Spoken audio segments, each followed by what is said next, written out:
Someone did turn it. They always do. I can't get rid of them though, because then I have nowhere to go when I ask that question. Isn't it amazing how we have, and they can take many forms, negative people, naysayers, wheel spinners. We can call them a whole bunch of things. But we know who those people are that drag us down. If you think about just simply where do you get your energy and where do you get your stress? If people in your world that are on your bus take you to stress, they might need to go away. And as the driver, do you now not have the power to stop at the next sign, open the door and say, get off my bus? Now granted, you can't kick mom off the bus. I understand there are people that sometimes we like to remove that you can't. I understand. But a bus is a long vehicle, isn't it? Oftentimes, people are on our bus and we're convinced they're driving, or we're convinced that they have to get off, but I can't let them off. Simply because we're focusing too much on that. And sometimes just refocusing and moving on to something else, these people get to the back of your bus. Again, how are we reacting and responding, and what are we doing about it? Fourth question is, who needs to get on my bus? Because again, once you have clarity, once you have a vision, once you can see it, it makes things real. That's what visualization is all about. It makes it real. Once you've got that, or at least a glimpse of it, stop looking at your passengers, look out the front window again and say, who do I need to go pick up? Because I'm in the driver's seat, I can also pull up to somebody, open the door and say, come along for the journey. Can I not? The fifth and final question is, whose bus do I need to get off of? As I was standing in the buffet line, somebody said to me, Ellen, here we are. She said to me, something profound. Do you remember what it was?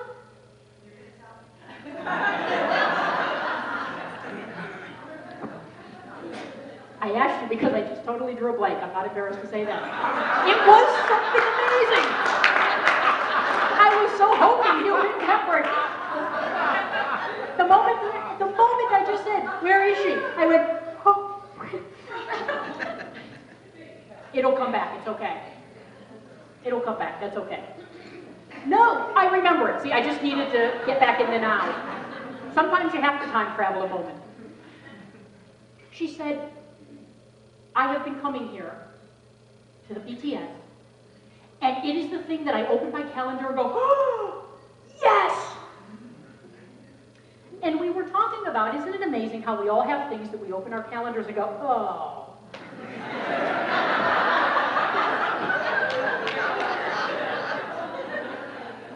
Again, where do we get our energy? Where do we get our stress? If we know we get our stress from certain events, from certain organizations, from certain people, why are we keeping those things in our lives? One reason is simple. We have a hard time saying no, don't we? Oh, is that tough? I want to give you a little flip the switch, something you can think of the next time you have a hard time saying no. Because again, whose bus do you need to get off of? We commit to a lot of things, and then what? We have no time, we have no energy, we have no money. We create a lot of what we're thinking. We're creating those roadblocks. Somebody comes up to you and says, hey, I thought of you, would you like to get involved with this, and it's a great blah, blah, blah, blah, blah. And your immediate thought is, oh no. Yes! Sure, when is that? Okay. You know what? Thank you for asking me. I'm so flattered. Yes. Hey, I'll be there next Tuesday. Yes, I'll do that. And the moment you walk away, what do? Goodbye, Jeff Nischwitz. Jeff said he was leaving early. Everybody, Jeff Nischwitz. Thank you very much. Now we can talk about him. It's okay. I've been waiting. Jeff's a phenomenal man. But isn't it true? Our first thoughts are, we know instantly. Even when we open our mouth to say no and yes comes out, we go, did I just say that? about this. The next time you know you need to or want to say no, but you feel you have to say yes. Maybe we go into our heads and think things like, oh, they did something for me, I need to reciprocate and do this for them, right? Oh, I'm so flattered they asked me. Yeah, I better, I should. Don't ever should. It's a horrible place to be. The moment you know it's a fit or it's not, it's in alignment or it's not with what you're doing. Because remember, go back a moment, you're in the driver's seat, you've got some clarity, you have a destination. You're driving there. Now, as things are coming into your life, as people are coming into your life, it's very simple. They either fit and they're in alignment or they don't. It starts to become incredibly clear. The next time you need to say no and you're about to say yes, use some gratitude and graciously say, Lisa, I am so flattered you thought of me. Thank you so much. You know what? Right now where I am, I cannot do your project justice. And if I say yes to you, I'm going to just do it to the bare minimum. I'm not going to have the time. I'm not going to have a lot of the energy. I'm not going to have the focus, the creativity. I want to make sure you have that person. Because that's important to me. Let me help you. Maybe I can introduce you. Maybe I can find somebody. Tell me exactly what you're looking for. If you think of it from that mindset, it's not about me at all. It's about her. Is it not? Also, an amazing thing happens. Are you now grateful that I was honest and upfront about it instead of doing a shoddy job? Because at that point, on the other end of things, your thought's going to be, oh, thank you, Robin. Boy, was that a shoddy job. That's not as brilliant. Right? Again, we create these kind of things. And now, I can maybe help her find the exact person who will do a phenomenal job for that. It's not me. So by saying no, have I just not done a disservice by saying yes? Flip it. It's flipping. It's the newscast again, right? It might be 10% this, but it's 90% this. Okay? Flip it. And you have to go with there's a saying, the head is useful, but the heart usually wins. You know instantly in your heart, you're trying to justify something in your head, because again, when anything goes into our heads for more than 5 seconds, forget it. Forget it. Because now we've done what? We've started that little negative spiral. But what about this? And what about that? What if and what if and what if? And it's like water going down the drain. So whose bus do you need to get on? I got that from him. I see that. I am so happy. I also want to throw a couple more kind of tools and tips that you might use, because I know that we're wrapping up here in the next couple of minutes. A couple of thoughts from me. Or from me, I guess, because I'm the one talking. Well, thoughts from us too. Pay no attention to the man behind the wall.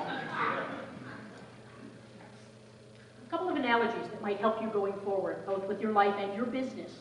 Okay. How many people here are in business? For themselves? By themselves? Entrepreneurs, solopreneurs? Okay.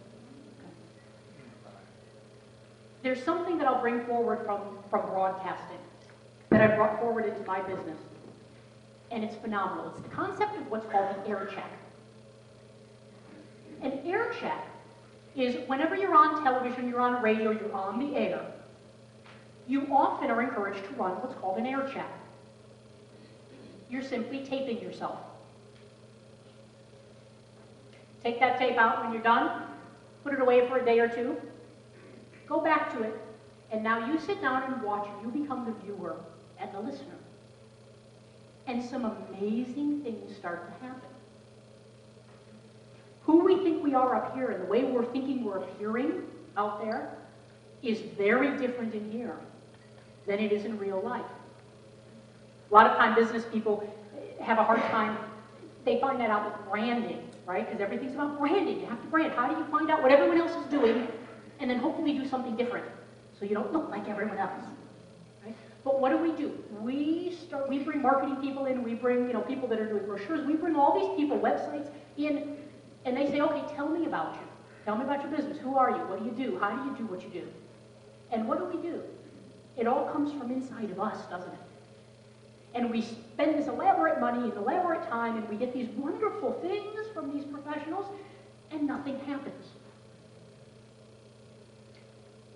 Here's the quickest, easiest, and cheapest way to get the most profound marketing you could ever have.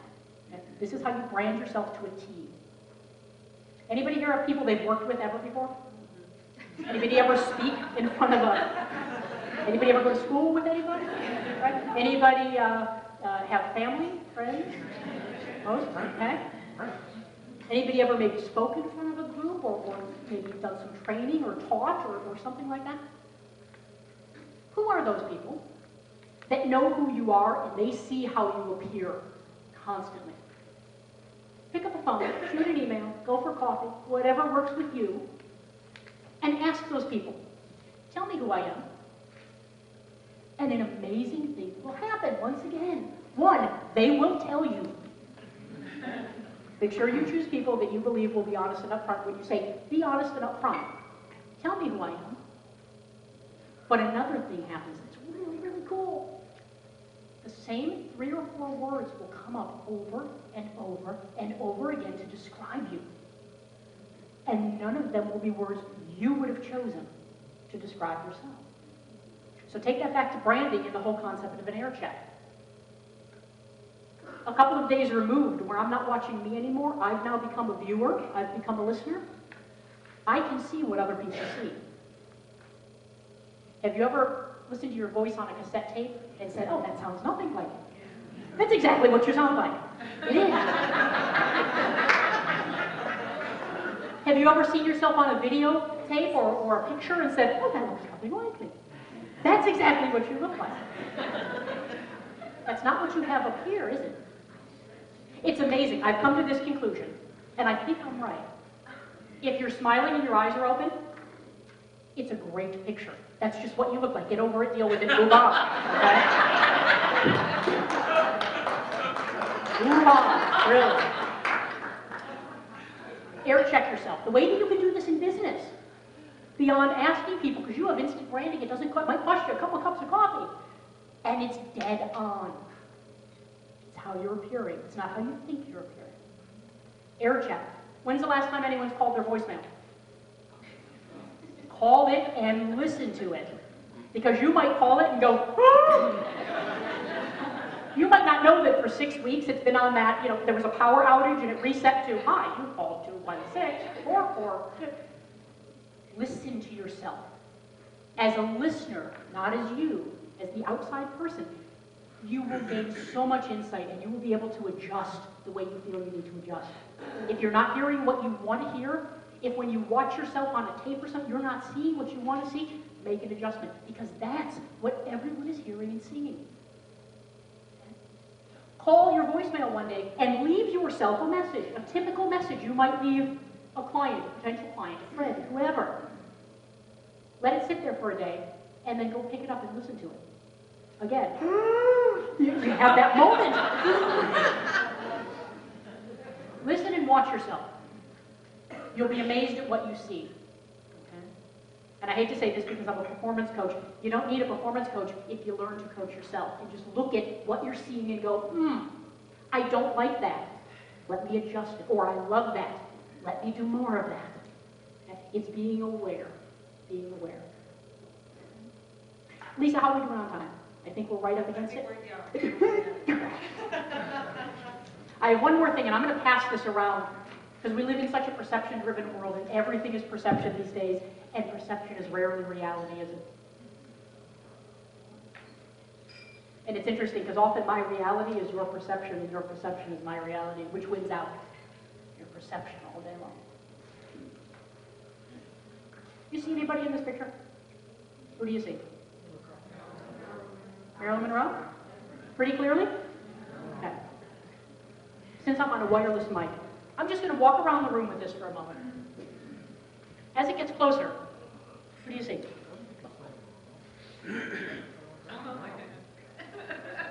Ooh, who? Somebody shout out. Albert Einstein. Pretty clearly Albert Einstein? Okay.